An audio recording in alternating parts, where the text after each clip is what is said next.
এবারে মঞ্চে ডেকে নিচ্ছি ময়মনসিংহের প্রতিযোগী হাফেজ হযরত আলী রাফসান।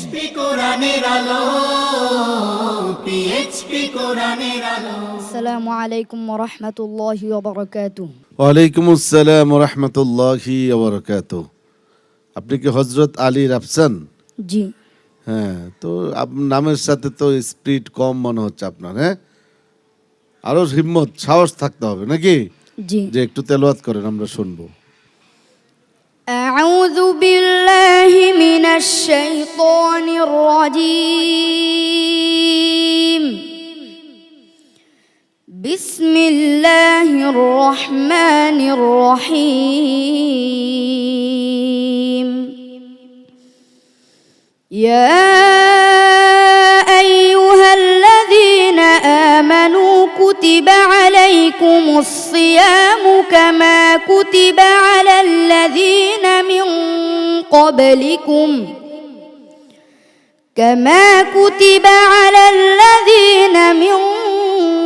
ক্বাবলিকুম লাআল্লাকুম তাত্তাকুন। أياما معدودات فمن كان منكم مريضا أو على سفر فعدة من أيام أخر وعلى الذين يطيقونه فدية طعام مسكين فمن تطوع خيرا فهو خير له وأن تصوموا خير لكم إن كنتم تعلمون. شهر رمضان الذي أنزل فيه القرآن هدى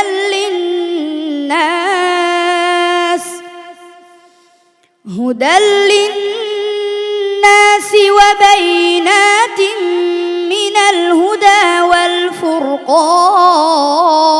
والفرقان فمن شهد منكم الشهر فليصم ومن كان مريضا أو على سفر فعدة من أيام أخر يريد الله بكم اليسر ولا يريد بكم العسر ولتكملوا العدة ولتكبروا الله على ما هداكم ولعلكم تشكرون. حسبك. صدق الله العظيم. মাশাআল্লাহ মাশাআল্লাহ, চমৎকার তিলাওয়াত করেছে ময়মনসিংহের প্রতিযোগী। তার পারফরমেন্স সম্পর্কে সম্মানিত বিচারক হাফেজ মাওলানা আবু ইউসুফ সাহেবের কাছ থেকে জেনে নিচ্ছি। হযরত আলী রাফসান ভালো তেলাওয়াত করেছে, যতটুকু জানি শক্ত একজন প্রতিযোগী।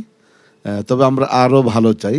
সামনে যদি তুমি অনেক দূর যেতে চাও তাহলে তোমাকে আরো পরিশ্রম করতে হবে। হ্যাঁ জি, আলহামদুলিল্লাহ। ঠিক আছে, এগিয়ে যাও। হাফেজ কারি ফখরুল হুদা। মাশাআল্লাহ, আলী রাফসান সুন্দর তেলাওয়াত করেছো। তুমি ইআদা দোহরানোর বেলায় কামা কুতিবাত থেকে না দোহরায় কুতিবা আলাইকুমুস সিয়াম থেকে দোহরাবা, তাহলে অর্থ ঠিক থাকবে, সুন্দর হবে। তুমি এক জায়গায় কুনতুমের জায়গায় নুনের ইখফাটা ইয়ার মতো শোনা যাচ্ছিল, এগুলি খেয়াল করবো, ইনশাআল্লাহ আগামীতে আরো ভালো করবা। মোহতারাম অতিথি মাওলানা আজিজুর রহমান। মাশাআল্লাহ, অনেক সুন্দর করেছে। আমি দোয়া করি সে যেন আগামীতে আরো সুন্দর করতে পারে। রাফসান, তোমাকে অনেক ধন্যবাদ। ময়মনসিংহের প্রতিনিধিত্ব করছো।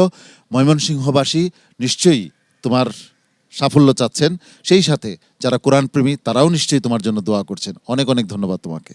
আসসালামু আলাইকুম ওয়া রাহমাতুল্লাহি ওয়া বারাকাতুহু।